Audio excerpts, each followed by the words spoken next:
जय हिंद दोस्तों। मैं नंद किशोर मेला आपका अपने YouTube चैनल जीके भाई एन के पटवारी सर पर स्वागत करता हूं। और दोस्तों, अगर आपने हमारे चैनल को लाइक सब्सक्राइब कर दिया तो बहुत बहुत धन्यवाद, और जिन्होंने नहीं किया है वो जल्दी से जल्दी लाइक सब्सक्राइब करें और अपने दोस्तों के साथ शेयर करें। इसके लिए उनका भी तहे दिल से शुक्रिया, ताकि अधिकतम लोगों को जीके का लाभ मिले। यही हमारी कोशिश है, इसलिए आप जल्दी से जल्दी हमारे चैनल को सब्सक्राइब करें। अब हम बात कर रहे हैं दुर्गों की। दुर्ग, जब दुर्ग का नाम आता है तो हम इसको अंग्रेजी में क्या कहते हैं आप जानते हैं? फोर्ट। और दोस्तों, दुर्गों की दृष्टि से हमारा राजस्थान बहुत प्रसिद्ध है। और गढ़ तो गढ़ चित्तौड़गढ़, बाकी सब गढ़ैया। और ये भी कहावतें हैं राजस्थान में कि गढ़ दिल्ली गढ़ आगरो अधगढ़ बीकानेर बलोच चिड़ायो भाटिया सिरे तो जैसलमेर। तो दोस्तों, ये राजस्थानी कहावतें हमारे राजस्थान में प्रचलित हैं। और दुर्गों की दृष्टि से राजस्थान का स्थान आता है तीसरा। दुर्गों की दृष्टि से राजस्थान का स्थान कौन सा है? तीसरा। पहला है महाराष्ट्र, दूसरा है मध्य प्रदेश और तीसरा है राजस्थान रंगीला। तो दोस्तों, पहला स्थान किसका है? महाराष्ट्र का दुर्गों में, दूसरा मध्य प्रदेश में और तीसरा राजस्थान में है। और राजस्थान में दुर्गों के विभिन्न प्रकार हम देखते हैं, और उसी कड़ी में हम देख रहे हैं क्या कि सबसे पहले अगर हम दुर्ग देखें तो दुर्गों के कई प्रकार होते हैं। जैसे हमने कौटिल्य के बारे में पढ़ा है, तो जो जो हमारे दुर्ग आते जाएंगे उनके हम प्रकार भी देखते जाएंगे कि कौन सा ओदक दुर्ग है, ओदक यानी जल। और ऐसे ही धानवन यानी मरुस्थलीय दुर्ग। तो ये श्रेणियां जिस दुर्ग को हम पढ़ेंगे उस समय आपको बताएंगे कि ये दुर्ग इस श्रेणी में आता है। अभी हम सबसे पहले बात कर रहे हैं चित्तौड़गढ़ की। कौन सा गढ़ है? चित्तौड़गढ़। चित्तौड़गढ़ के लिए कहा जाता है कि गढ़ तो गढ़ चित्तौड़गढ़, बाकी सब गढ़ैया। तो दोस्तों, यहां पर ध्यान दीजिएगा, चित्तौड़गढ़ की अगर हम बात करें तो चित्तौड़गढ़ हमारे चित्तौड़गढ़ जिले में स्थित, आपको पता ही है। राजस्थान के चित्तौड़गढ़ में चित्तौड़गढ़ दुर्ग है। और इसकी बात करें तो यह है पठार। कौन सा? नदी या कौन सी? और निर्माता कौन था? Very important question. और इसका आकार कैसा है? और ये किस श्रेणी का दुर्ग है? और दोस्तों, खास बात चित्तौड़गढ़ दुर्ग की क्या है कि ये राजस्थान का सबसे बड़ा लिविंग फोर्ट है। लिविंग फोर्ट का मतलब इसमें लोग रहते हैं। ऐसा राजस्थान का सबसे बड़ा लिविंग फोर्ट हमारा कौन सा है? चित्तौड़गढ़। उसी चित्तौड़गढ़ की बात कर रहे हैं। गढ़ तो गढ़ चित्तौड़गढ़, बाकी सब गढ़ैया। चित्तौड़गढ़ किस पठार पर बना है दोस्तों? ये मेसा की पठार पर बना है। कौन सा पठार है यहाँ पर? मेसा का पठार। नदियां कौन कौन सी हैं? गंभीरी व बेड़च। गंभीरी व बेड़च नदियां हैं दोस्तों। इसके बाद इसका निर्माता कौन था? तो इसके बारे में मुझे तो नहीं पता, लेकिन कविराज श्यामल दास अपने ग्रंथ वीर विनोद में बता रहे हैं कि इसका निर्माता चित्रांग, या जिसको चित्रांगद मौर्य के नाम से जाना जाता है, वही इसका निर्माता था। दोनों को मान लिया गया। ध्यान दीजिए, यहाँ पर चित्रांग हो चाहे चित्रांगद मौर्य। और ये जानकारी कविराज श्यामल दास अपने कौन से ग्रंथ में दे रहे हैं? वीर विनोद में। ये वीर विनोद ग्रंथ किसका है? कविराज श्यामल दास का है, ध्यान रखना। आकार कैसा है इस दुर्ग का? इस दुर्ग का आकार है व्हेल मछली के समान। कौन सी मछली के समान ये दुर्ग खड़ा है? मेसा की पठार पर। तो ये व्हेल मछली के आकार के समान खड़ा है मेसा की पठार पर हमारा चित्तौड़गढ़ दुर्ग। और श्रेणी इसकी हम सभी श्रेणियों में इसको ले सकते हैं। वैसे ये मुख्यतः गिरी दुर्गों की श्रेणी में भी आता है, और ये ओदक दुर्ग की श्रेणी में भी आता है। ओदक का मतलब होता है जल दुर्ग। दोस्तों, अगर क्वेश्चन आ जाए कि राजस्थान में जल दुर्ग की श्रेणी का सर्वश्रेष्ठ उदाहरण है तो गागरोन का झालावाड़ दुर्ग है। ये मैं नहीं कह रहा हूं, ये काली सिंधु और आहू के संगम पर खड़ा गागरोन किला कह रहा है। झालावाड़ में गागरोन किला, गागरोनी तोता वहां पर है, तो वहीं पर तोता वही है जल दुर्ग का सर्वश्रेष्ठ उदाहरण। लेकिन इसको हम गिरी दुर्ग की श्रेणी में भी और ओदक दुर्ग की श्रेणी में भी रखते हैं। तो दोस्तों, यहाँ पर ध्यान दीजिए, चित्तौड़गढ़ दुर्ग की अगर हम बात करें तो मैं आपको एक क्वेश्चन बता रहा हूं, आप किसी को बताना मत, ध्यान रखना। चित्तौड़गढ़ दुर्ग को दक्षिण राजस्थान का, दक्षिणी राजस्थान का प्रवेश द्वार कहते हैं, दक्षिणी राजस्थान का प्रवेश द्वार कहते हैं। और क्या कहते हैं इसको, और इसको मालवा का प्रवेश द्वार कहते हैं, मालवा का प्रवेश द्वार किसको कहते हैं दोस्तों, चित्तौड़गढ़ दुर्ग को मालवा, मालवा मध्य प्रदेश वाले भूभाग को कहा जाता है, वहीं तो इसको प्रवेश द्वार भी कहा जाता था।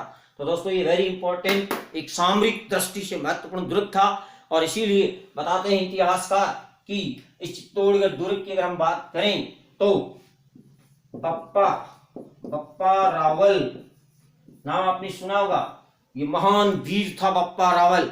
इसने चित्रांग जो मौर्य वंश का राजा था, मानमोरी, कौन सा मोरी, मान न मान दिगाने मान है, तो ध्यान रखिएगा, मान मोरी, मान किसने कहा, बप्पा रावल ने कहा, और चित्तौड़गढ़ दुर्ग को बप्पा रावल ने अपने कब्जे में कर लिया। तो ध्यान दीजिएगा, मौर्य वंश के राजा मानमोरी को परास्त करके बप्पा रावल ने हरित ऋषि के आशीर्वाद से चित्तौड़ दुर्ग पर आधिपत्य जमाया, और मेवाड़ के गोहिल वंश की, सिसोदिया वंश की यहाँ पर चित्तौड़गढ़ से शुरुआत होती है। ये वेरी इंपॉर्टेंट चित्तौड़गढ़ दुर्ग है, और महाराणा कुंभा ने अधिकतर यहाँ निर्माण कार्य करवाए थे दोस्तों, ध्यान रखना, वेरी इंपॉर्टेंट क्वेश्चन है। अब चित्तौड़गढ़ दुर्ग की हम बात करें तो चित्तौड़गढ़ दुर्ग राजस्थान का सबसे बड़ा लिविंग फोर्ट है, और राजस्थान का एकमात्र दुर्ग है दोस्तों, किसी को बताना मत, यहाँ खेती भी की जाती है। राजस्थान का एकमात्र दुर्ग जिसमें खेती की जाती है, वो दुर्ग कौन सा, हमारा चित्तौड़गढ़। तो याद रह जाएगा, चित्तौड़गढ़ दुर्ग को दक्षिण राजस्थान का प्रवेश द्वार कहते हैं, और बप्पा रावल ने मानमोरी से इसको छीना था, याद है। और ये किस पठार पर है, मेसा के पठार पर। कौन सी नदियां हैं, गंभीरी और बेड़च। अब चित्तौड़गढ़ गंभीर है, चित्तौड़गढ़ गंभीर है, याद रखेगा, किसके लिए, अपने बेटे के लिए। तो गंभीरी और बेड़च नदियों के संगम पर है चित्तौड़गढ़। निर्माता चित्रांग या चित्रांगद मौर्य था, और इसका आकार व्हेल मछली के समान विशाल है ये चित्तौड़गढ़। और श्रेणी गिरिदुर्ग भी है, औदक दुर्ग भी है, हम इसको रख सकते हैं। और राजस्थान का सबसे बड़ा लिविंग फोर्ट है। इसके बाद दूसरा स्थान आता है जैसलमेर दुर्ग का। तो राजस्थान का सबसे बड़ा लिविंग फोर्ट, मालवा का प्रवेश द्वार, और यहाँ खेती भी होती है, ऐसा चित्तौड़गढ़ दुर्ग। इसके अधिकतर निर्माण कार्य महाराणा कुंभा ने करवाए थे। और दोस्तों इस दुर्ग में 7 प्रवेश द्वार है, 7। कितने प्रवेश द्वार है, 7 प्रवेश द्वार है। पहला प्रवेश द्वार है पांडनपोल, प्रथम प्रवेश द्वार। जो ही आप जाएंगे तो आपको पहला प्रवेश द्वार आपसे मुलाकात करेगा, उस प्रवेश द्वार का नाम है पांडनपोल। क्या नाम है, पांडनपोल। कौन सी पोल आएगी, पांडनपोल आएगी दोस्तों। कौन सी पोल आएगी, पांडनपोल आएगी। और इसी पांडनपोल के पास में ही प्रतापगढ़ के रावत बाघ सिंह का स्मारक बना हुआ है। जब मुझे प्रतापगढ़ के रावत बाघ सिंह की याद आती है तो आपको भी आती होगी, उसी का स्मारक। यहाँ पर एक स्मारक बना हुआ है, किसका, प्रतापगढ़ की थी रावत बाघ सिंह, रावत बाघ सिंह। दोस्तों जब रावत बाघ सिंह की याद आती है तो माय डियर आपको पता होगा, ये रावत बाघ सिंह जब विक्रमादित्य उदय सिंह बच्चे थे, गुजरात का बहादुर शाह कर्मावती पर चढ़ाई कर देता है, तब रावत बाघ सिंह ने तलवार उठाई और गुजरात के बहादुर शाह की सेना से लोहा लेते हुए ये वीर शहीद हो गया। रावत बाघ सिंह चित्तौड़ के दूसरे शाखे के दौरान इसका स्मारक पहले ही द्वार के पास बना हुआ है, रावत बाघ सिंह का स्मारक। वेरी इंपॉर्टेंट क्वेश्चन है। तो पहले प्रवेश द्वार को हमने दोस्तों क्या नाम दिया, पांडनपोल नाम दिया, ध्यान रखना। और यहीं पर रावत बाघ सिंह का स्मारक बना हुआ है। उसके बाद पांडनपोल के बाद मुख्य बड़ा दरवाजा भी कहते हैं इसको। दूसरा दरवाजा भैरव पोल आता है, हनुमान पोल आता है, ऐसे धीरे धीरे आगे दरवाजे आते जाते हैं, कोई बात नहीं है। और दोस्तों यहाँ ध्यान दीजिएगा, इस दुर्ग में और भी जो निर्माण कार्य हैं हम उनकी बात करेंगे अब। तो उनके निर्माण कार्यों की अगर हम बात करें तो दोस्तों यहाँ पर जो निर्माण कार्य किए गए हैं उसमें आपको ध्यान रखना है क्या क्या निर्माण कार्य यहाँ पर किए गए हैं।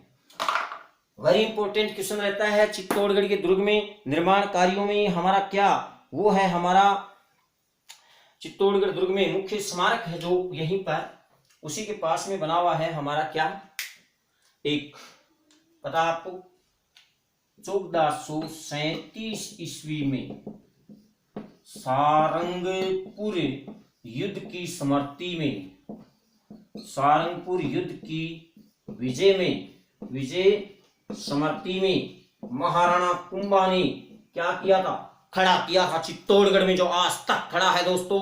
क्या विजय स्तंभ, कीर्ति स्तंभ भी उसे कहते हैं, ध्यान रहे। लेकिन कीर्ति स्तंभ को विजय स्तंभ नहीं कहते, ध्यान ये रखना है, क्योंकि इस दुर्ग में दो चीजें बनी हुई है, एक 9 मंजिला है, एक 7 मंजिला है, तो इसलिए हम दोनों को साथ में ले लेते हैं। लेकिन ध्यान रहे, चित्तौड़गढ़ ने सहारनपुर युद्ध की विजय की स्मृति में किसने बनवाया था?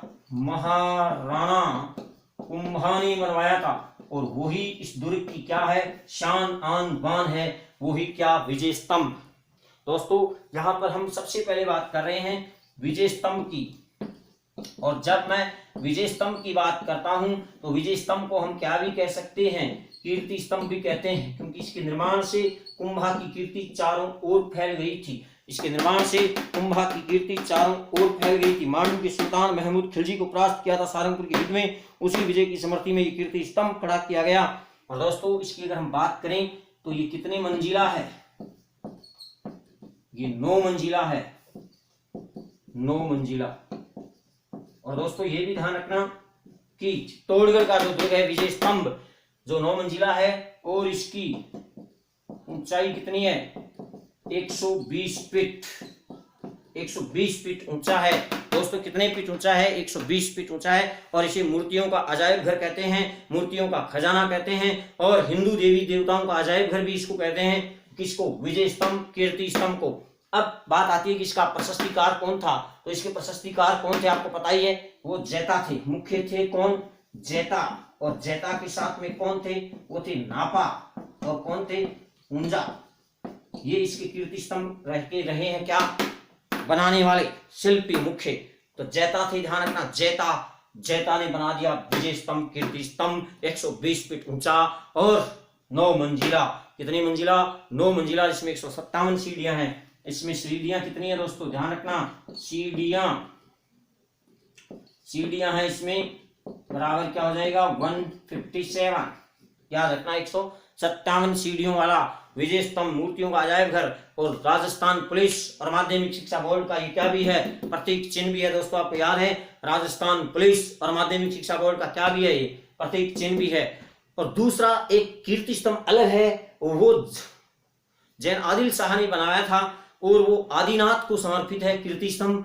वो मात्र 7 मंजिला है दोस्तों, और विशेष बात उसकी ऊंचाई क्षेत्र फीट है। और मस्त दोस्तों यहाँ ध्यान देने वाली बात है कि जो विजय स्तंभ या कीर्ति स्तंभ है, इसकी जो मंजिल है एक, उस पर 9 बार अरबी में अल्लाह लिखा हुआ है। 9 बार अरबी में अल्लाह है लिखा हुआ। इस आधार पर कुछ लोग ये भी मानते हैं कि मांडू के सुल्तान ने, जो हमारे फारसी साहित्यकार हैं, वो ये कहते हैं कि मांडू के सुल्तान ने कुंभा को जीता था, इसलिए उसने चित्तौड़गढ़ में इसको खड़ा किया था। अन्यथा इसकी 3री मंजिल पर ये 9 बार अरबी में अल्लाह कैसे लिखा होता? 3री मंजिल पर। इसका मतलब ये 3 तिगाड़ा काम बिगाड़ा हो रहा है यहाँ पर। अन्यथा हम तो कुंभा से ही क्या करवा रहे हैं? खड़ा करवा रहे हैं। राजस्थान पुलिस और माध्यमिक शिक्षा बोर्ड का प्रतीक चिन्ह। लेकिन यहाँ पर कुछ इतिहासकार इस बात को सत्य बता रहे हैं कि 9 बार यहाँ 3री मंजिल पर, कौन सी मंजिल पर? 3री मंजिल पर 9 बार अरबी में क्या लिखा हुआ है? अल्लाह लिखा हुआ है। और दूसरा बताते हैं कि इसकी 9वीं मंजिल एक बार बिजली गिरने से नष्ट हो गई थी, तो महाराणा स्वरूप सिंह बहुत स्वरूप थे, उन्होंने कहा ये कुरूप लग रहा है, इसको स्वरूप बना देते हैं, वापस बना देते हैं। तो स्वरूप सिंह ने 9वीं मंजिल बना दी। याद रहेगा, किसी को बताना मत कि जब बिजली गिरी तो 9वीं मंजिल वापस खड़ी की किसने? स्वरूप सिंह ने, क्योंकि वो स्वरूप नहीं लग रही थी, तो स्वरूप सिंह ने 9वीं मंजिल खड़ी कर दी। तो ऐसा है हमारा चित्तौड़गढ़ दुर्ग। इसी के अंदर और भी कुछ दर्शनीय स्थल हैं, अगर आप कभी जाएं तो महाराणा फतेह सिंह के द्वारा बनाए हुए फतेह महल भी बहुत दर्शनीय है, रानी पद्मिनी के महल भी दर्शनीय है। इसके अलावा रानी जो हमारी हाड़ी रानी थी कर्मावती, उसने भी यहाँ पर निर्माण कार्य करवाए थे दोस्तों, तो उनकी बात हम अभी करेंगे। इसको मैं हटा रहा हूं, उससे पहले अगर आप चाहें तो स्क्रीनशॉट ले सकते हैं।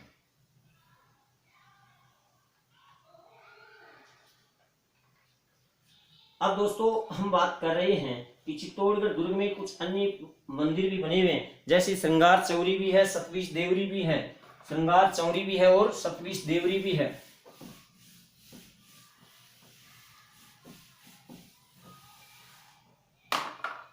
क्या बनाई हुई है यहाँ पर? जो मंदिर के अंदर निर्माण कार्य और हैं, विजय स्तंभ और कीर्ति स्तंभ के अलावा, विजय स्तंभ और कीर्ति स्तंभ के अलावा वो 120 फुट है, वो 75 फुट है, वो 9 मंजिला है, वो 7 मंजिला है। अब जो 7 मंजिला है उसको हम विजय स्तंभ नहीं कह सकते, उसको सिर्फ हम क्या कहेंगे? कीर्ति स्तंभ। ये ध्यान रखना। विजय स्तंभ ही कीर्ति स्तंभ है, लेकिन कीर्ति स्तंभ विजय स्तंभ नहीं है, वो जैन गुरु आदिनाथ को समर्पित है। दोस्तों ध्यान रखना। निर्माण कार्य यहाँ पर एक तो महाराणा कुंभा ने बनवाई थी श्रृंगार चौरी, श्रृंगार चौरी, और क्या बनवाया था यहाँ पर सतबीस देवरा, सतबीस देवरी, सतबीस देवरी, ये यहीं पर बने हुए हैं सतबीस देवरी भी, तो सतबीस देवरी हो। इसके अलावा यहाँ पर राणा बनवीर ने बनवाया था तुलजा भवानी का मंदिर। राणा बनवीर ने क्या खड़ा किया था, तुलजा भवानी, छत्रपति शिवाजी की आराध्य देवी तुलजा भवानी का मंदिर बना दिया। तुलजा भवानी मंदिर ये किसने बना दिया दोस्तों, राणा बनवीर ने। ये राणा बनवीर वही था जिसने उदय सिंह को मारने की कोशिश की थी, याद है, राणा बनवीर, दासी पुत्र राणा बनवीर ने बनवाया था। राणा बनवीर जिसने विक्रमादित्य को मार दिया और वह उदय सिंह को मारने के लिए चला, तपन्याधा ने अपने पुत्र चंदन का बलिदान दे करके उदय सिंह को बचाया था। वो राणा बनवीर जो उस समय थोड़े दिनों के लिए शासक बना, उसने तुलजा भवानी का मंदिर बनाया, दासी पुत्र राणा बनवीर ने। तो श्रृंगार चेवरी है, सतबीस देवरी है, यह आपको ध्यान में रखने। ये किस दुर्ग में है, चित्तौड़गढ़ दुर्ग में है। तो विशेष बात चित्तौड़गढ़ दुर्ग की आपको ध्यान में रखनी है।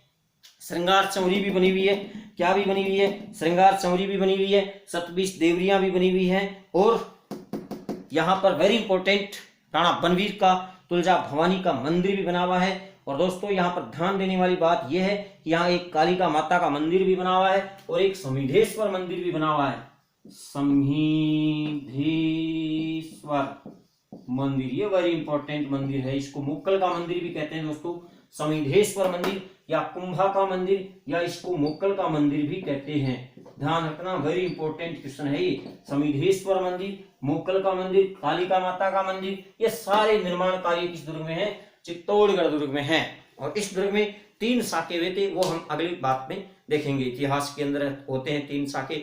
आता है अलाउद्दीन खिलजी रानी पद्मिनी को पाने के लिए, पद्मिनी उसको मिलती नहीं है, और चित्तौड़गढ़ में रानी पद्मिनी अपनी दासियों, अपनी सहेलियों के साथ, रानियों के साथ जौहर करती है। वो ऐतिहासिक राजस्थान का जौहर होता है, वो हम अगले बार में देखेंगे कि कैसे अलाउद्दीन खिलजी आया और कैसे पद्मिनी ने जौहर किया, ये देखेंगे आप अगली क्लास में। तब तक के लिए दोस्तों धन्यवाद।